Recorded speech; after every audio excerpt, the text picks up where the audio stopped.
Well, hello, and welcome once again to Stately Vaughan Manor.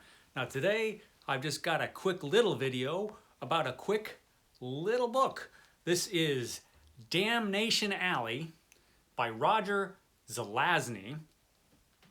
And I just read this yesterday and today, and wanted to do a quick little review about it because this is an awful good book. I only knew Damnation Alley before this, before I read this, through the terrible movie that came out in the 70s. And the less said about that movie, the better. It was pretty bad. This book, however, is kind of great. This is just a science fiction action adventure story that is just really awesome. So the situation in Damnation Alley. There has been a nuclear war, as happens in these science fiction stories. And so the nuclear war has made most of America an irradiated wasteland. And the only surviving pockets of humanity are the nation of California. So maybe I will look out in the war. So the nation of California has survived, and Boston. Everything in between is just this nightmare radiated awful monstrous war zone, and it has literal monsters in it, because back in the olden days of science fiction, radiation just made animals real big and turned them into monsters. That's just the way radiation worked back in the old science fiction stories. So you've got giant snakes, you've got giant bats. You've got, what else is giant? You've got giant Gila monsters. And giant spiders. Of course, you gotta have giant spiders. This is pretty awesome.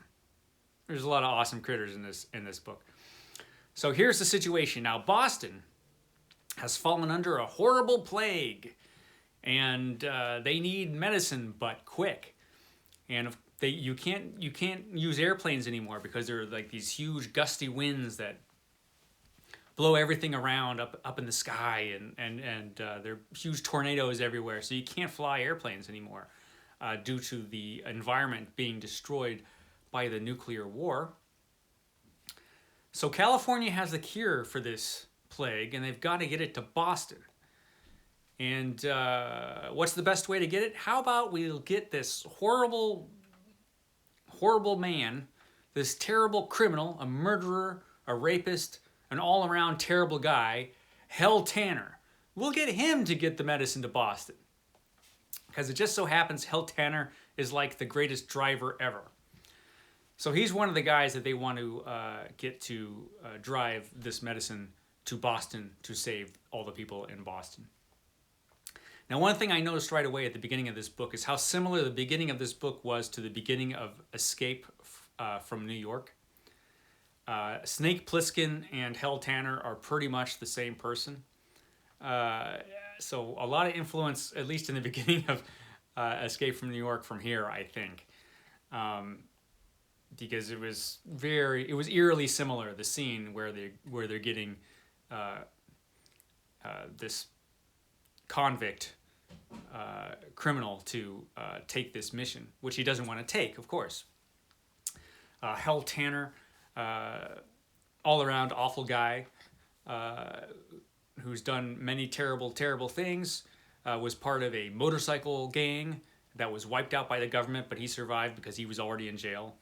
But they get him and they recruit him to be one of the guys who takes the medicine from California to Boston. And so they've got 3 cars, and these cars are like these big, long, tank-like armored cars with like a bunch of wheels, and they've got rocket launchers and machine guns and grenade launchers and flamethrowers. Really well armed, these things, and they're just as awesome as you might think they are from the way I'm describing them. So there's 3 of these cars that go out, and as you can imagine, they run into trouble the whole way. And soon enough, spoiler alert, it's up to Hell Tanner to get the medicine to Boston. And, you know, of course they run into you know, all sorts of trouble. All the monsters I mentioned they run into. Lots of action in this book. Um, but it's more than just an action story. Here's the interesting thing about this book. So we've got Hal Tanner, this all-around horrible guy, and we're told in the beginning just how terrible this guy is. Like I said, he murders people, he rapes people, all-around criminal. Just did a bunch of terrible things. And in the beginning of this story, all he wants to do is get away. He tries to get away a couple times, but doesn't manage it. And that's all he wants to do. He doesn't care about the people of Boston. Why should he care? He's a hardened criminal who doesn't care about anybody but himself. But eventually, at some point in this book, he does start to care. Suddenly, he decides that he wants to do this. He wants to get this medicine to Boston. He feels like it, in the beginning, it seemed like a suicide mission, but at some point in this book, he decides, you know what, I can do this. I can do this. I can get this medicine here, and I can save all these people. And so the question is, why? Why is he doing this? Is it for himself? Or is the responsibility, this overwhelming responsibility, basically half of humanity is depending on him. So is this responsibility, is that what has changed him? Is the weight of this responsibility made him somehow a more responsible person? And that's the question that you get in this book.